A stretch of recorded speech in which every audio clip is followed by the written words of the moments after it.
Hello and welcome to Agenda 2030. I am Toyin Nkamiang John. As the global community begins the countdown to the decade of actions for the SDGs, stakeholders in Nigeria have continued to rev up actions. On this episode, we will unveil some of the efforts after the news from across the world with Adesua Osuyi. To stay with us.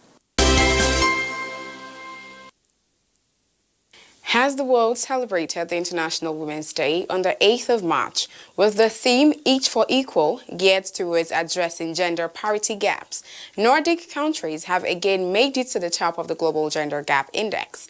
The countries have been named the best in the world at closing gender gaps. Following valuation of their Human Capital Index, the involvement of women in their economies, as well as the social safety nets they have in place to make it possible for parents, especially women, to combine work and family. In Norway, 95% of women are in the workforce, 86% in Iceland, compared with 55% of women and 78% of men in the workforce globally. 1/3 of all food produced globally, worth nearly $1 trillion, is wasted every year, according to the Food and Agriculture Organization. The wastage in food has been blamed for the spike in hunger as well as environmental degradation globally. In Italy, a recent government report put food waste per family as high as 145 kg per year. Different countries of the world are implementing different measures to curb the food waste. In Italy, the government has passed a law to give tax breaks to firms that donate food to the needy instead of dumping it. The government is also spending over $1 million on research to extend shelf life of food items. Also in France, supermarkets have been banned from throwing away unsold food, but are compelled to donate it to charities and food banks. Also, South Korea has made it illegal to throw away food waste.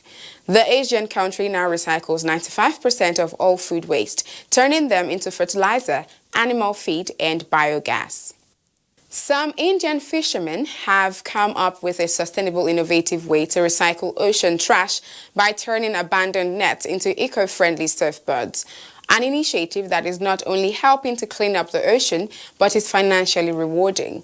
The fishermen retrieve abandoned fishing nets from the ocean. In addition to old and out-of-use nets they can lay their hands on. They then clean and granulate them. The granulated nets are then processed under stringent parameters into high-quality hardware, which is then made into eco-friendly surfing boards.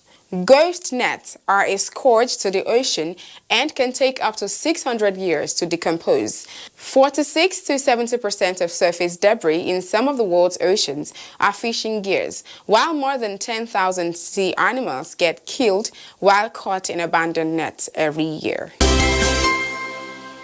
In May this year, Nigeria will be playing host to the Global Goal World Cup. The game, which is the first women's activist football tournament created out of the United Nations 17 Global Goals for Sustainable Development, will hold in Lagos between May 15 and 17. This video gives us an insight into what the Global Goal World Cup is all about. We are the Global Goals World Cup, an activist football championship. We use the power of sports to connect girls and women around the world to take action on the United Nations 17 global goals. Our teams are motivated by their love for football and the desire to change the world. This is not your average World Cup. Sometimes, if you want to change the world, you need to change the rules. So we did. Our champions know that scoring global goals takes more than football skills. It takes action, creativity, and the power to mobilize others. We give 4 different points for action, creative style, crowd, and goals scored. Like Spectacular 8, UAE, playing to raise awareness of how cigarettes damage marine life. Hoodie Champs, Kenya, walks from village to village, playing football to foster a democratic and peaceful society. Equality League, USA. They are fighting to end gender discrimination in sport and challenge the stadium ban for women in Iran. As a Global Goals World Cup partner, you will leverage your sustainable development mission to join a community that is changing lives. Olafur Eliasson manifesting delight and hope in the unique Global Goals World Cup trophy, and little sons as medals for winning teams. UNDP working with us to put the global goals on the agenda in communities and for decision makers all across the world. SAP amplifying the global impact by bringing purpose to innovation and pushing for gender balance in the tech communities. Our hosting partners understand the power of sport to turn the global goals into a citizen agenda. We are building a new World Cup for a better world. So far, we have taken the ball to 5 continents, engaged thousands of women, and enlisted the support of national governments, ambitious companies, and forward-thinking organizations. Each year, we join up in New York City during the Unga Week to honor our Global Goals champions. We will play until the global goals have been reached.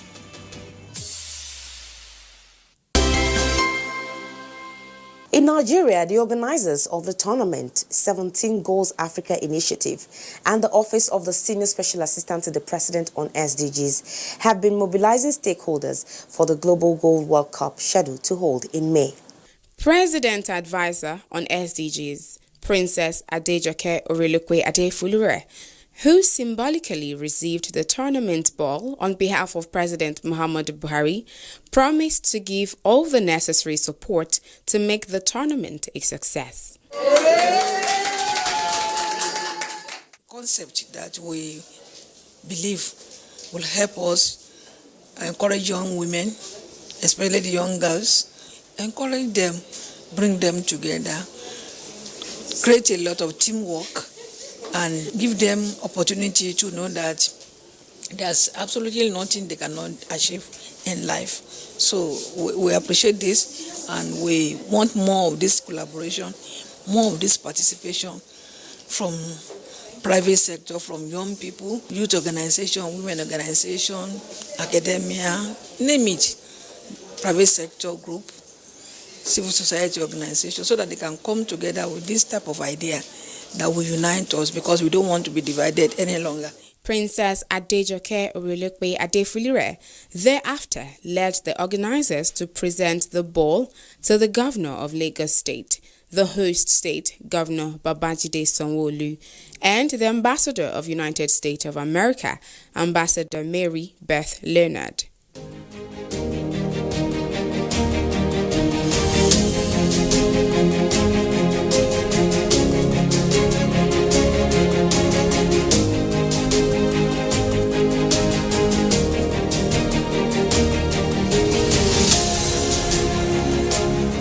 In receiving the ball, Sanwo-Olu, who became the first political leader in West Africa to receive the Global Goals Ball, said his government remained committed to creating local and global partnerships that will boost his administration's efforts in achieving sustainable development goals critical to improving residents' well-being and human capital index. At the U.S. Embassy, Ambassador Mary Beth Leonard pledged support for the initiative designed to empower women and girls taking action for a just and equitable future. The ambassador disclosed that the U.S. mission in Nigeria has so far sent 2 women to one of its most prized activities, the ESPN Global Sports Mentoring Program, which empower women, girls, and marginalized persons by pairing international emerging women leaders with senior female executives at top U.S. organizations for a 5-week mentorship experience. Spearheaded by an SDGs ambassador in Nigeria, Joke Silver, the Global Goal World Cup is an all-women 5-a-side football tournament, and the winning team is a team that combines sensational and creative activism with football most spectacular. One of the main, the focal point of the World Cup, of this particular World Cup, which is an amateur World Cup for women and adolescents, is Goal 5, gender equality, and the central point of it is unity. And gender equality is integral to the achievement of the 17 goals. Once you can achieve gender equity, you can achieve unity, you encapsulate the 17 goals. The 17 goals become even easily more achievable. Part of its objectives is to build and manage an impactful platform using sports, entertainment, media, technology, events, and other identified creative and effective tools to drive the awareness and advancement of SDGs. The Global Goal World Cup is a five-a-side tournament for women. This tournament started in 2016 in Denmark, and it has been playing in almost 25 countries now, including Kenya and Uganda. The whole idea of the Global Goal World Cup is for us to be able to use entertainment like sports to drive campaign and awareness of sustainable development goals in Nigeria and across West Africa. The tournament is for both private sector, for NGOs, for religious organizations, for government, for schools, institutions to participate by setting up a team of 5 or 8 to play against other organizations. It's a way to help women to become aware of the Sustainable Development Goals and also help them to take action so that come 2030 we would have achieved all the targets set by the UN for these goals. To qualify as a team, intending participants are required to choose one of the 17 UN Global Goals to play and take action for. On match day, the 5 to 8 women team will play matches that last 6 minutes. 17 Goals Africa is an organization set up to inspire, engage, and empower everyone to support the realization of SDGs in Nigeria and, by extension, Africa. And in line with the national policy on water, sanitation and hygiene by the federal government of Nigeria, the Kaduna State government, through its Ministry of Public Works and Infrastructure, recently hosted stakeholders on a 3-day retreat on the revitalization of the wash sector in Kaduna State. The program, which brought together development partners, was organized to collectively seek ways of providing safe and portable water to the people of Kaduna State, especially those in the rural areas. In her opening remarks, the Commissioner of the Kaduna State Ministry of Public Works and Infrastructure, Honorable Balaraba Aliyu Inuwa, said that the state government has a strong political will to restructure the WASH scheme in the state. She further said that Kaduna State has already established an agency on WASH, while increasing its financial commitment and investment in this sector. Kaduna State intends to regain its lead not only of the WASH sector achievement, but in all aspects of development. This is the more reason we have resolved to use this opportunity to put in place strategies and a state roadmap to enable us to revitalize the WASH sector, to enhance our achievement to meet up with the WASH National Action Plan. In her goodwill message, the Senior Special Assistant to the President on SDGs, Princess Adejoke Orilokpe Adefulure, commended the Kaduna State government for being at the forefront of pursuing sustainable development projects. She emphasized the need for the provision of safe and portable water, adding that safe water remains the surest way to staying healthy and productive. She also applauded Governor El-Rufai for his efforts in fostering gender equality by having a large number of female appointees in his administrative cabinet. Indeed, the concept of water, sanitation and hygiene is well embedded in SDGs 1 and 2, that is, ensuring availability and sustainable management of water and sanitation for all. The 6 targets taken together aim to achieve universal and equitable access to safe and affordable drinking water for all, as well as to achieve adequate and equitable sanitation and hygiene for all. Thus, this retreat couldn't have come at a better time than now as we just commenced the decade of action on sustainable development goals all over the world. Kaduna State government has been demonstrating commitment to the attainment of sustainable development in all ramifications. Kudos to the governor of Kaduna State. In his keynote address, the governor of Kaduna State, ably represented by the State Commissioner for Education, Malam Shehu Makarfi Mohammed, assured of the state government's commitment to ensuring that the WASH policy succeed in the state. He said that government will prioritize the tackling of open defecation and provision of access to basic water, especially in the rural communities.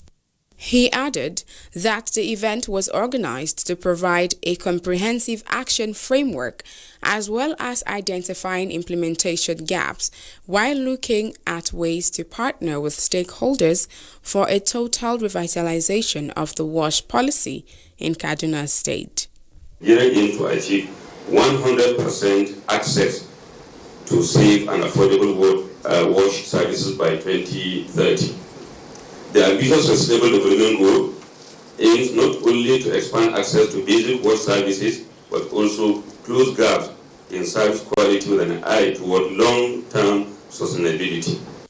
In attendance were representatives of the Kaduna State House of Assembly, Federal Ministry of Water Resources, Kaduna State Water Corporation, and officials of the Office of the Senior Special Assistant to the President on Sustainable Development Goals. The Parliament is one of the key stakeholders in the implementation of the SDGs.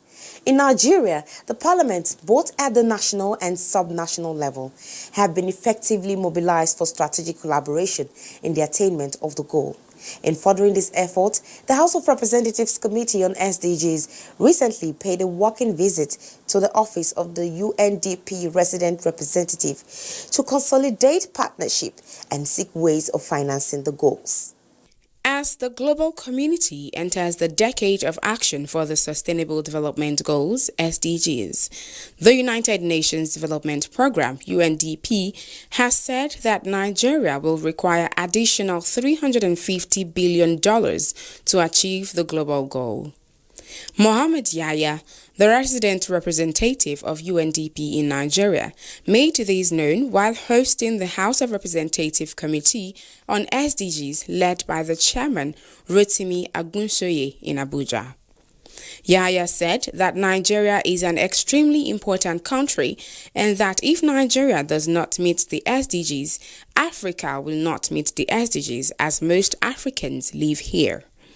And the area that the country is making moderate improvement is life above, and then climate. You're maintaining your work on the climate change because the government has been very aggressive in the NDC reporting, and as you probably heard, the president is very much committed to pushing the agenda around climate change. But overall, the challenge here is again to inspire you to say where the country is and where we need to go in the next 10 years. Under the modeling, we looked at the financial gap. What is the financial gap? This model is owned by the government. It was launched by President Buhari, the ISDG modeling. The total gap of $350 billion to meet the SDGs, increase to what you have now. So from a parliamentary perspective, one of the things... 100 billion, which is about 10 billion a year. Exactly 10 billion a year more in the current public sector resources. So the idea of expanding your fiscal space is extremely important, and because the parliament controls the purse, there's no better people to talk about the need to increase revenue allocation or revenue generation, to the government is critical. With your current budget levels, we will not achieve the SDGs. Essentially, that is the message. So, how do you increase the fiscal space for the federal government and even the state governments to collect more resources? So, the fiscal gap of 100 billion in the next 10 years, which is about 10 billion a year, will be critical to achieve. So, as the SDG committee, I think this is a good takeaway. Yes. In terms of the figures, you will need to achieve the SDGs. The leader of the House delegation and chairman, Committee on SDGs, Honorable Rotimi Agunshoye, assured of parliamentary support for the implementation of the goals, while also calling for more budgetary provision for the implementation of the SDGs. We have come to you for three major reasons. First, our visit is in recognition of the critical roles of UNDP as an integrator, knowledge network, and purveyor of capacity and technical support for the implementation of SDGs. Secondly, we believe that as a parliament and as a committee vested with the functions of advocating, financing, monitoring, and oversight, as well as partnerships and resource mobilization, it is imperative to reach out to leading development partners to forge partnerships for the implementation of SDGs and to ensure that no Nigerian is left behind. Thirdly, and very important, we are here today to present our committee and its crucial mandate in achieving the SDGs and to be a leading parliamentary mechanism in Africa. As a committee in the parliament, that is the House Committee on Sustainable Development Goals, we are aware of the enormous task bestowed on us and have positioned ourselves to relentless efforts geared at achieving such onerous task of nation building, including the process of implementing the globally acclaimed Sustainable Development Goals. Agenda 2030. As a successor framework for the Millennium Development Goals, the global community rolled out a bigger, deeper, and more encompassing framework called the Sustainable Development Goals, designed to transform our world, lift the poor out of poverty, as well as ensure inclusive and healthy society. On Agenda 2030, we take you on a media trip to the global destination of the future we want. With everyone on board, we focus on the people and their struggle, the civil society and their agitations, the government and her development effort, the global development agenda, its 17 goals and 169 targets. We bring you all the deliberations, insightful conversations, and high-level partnerships on the roads to global destination. Agenda 2030, showing on this channel. Agenda 2030, leaving no one behind.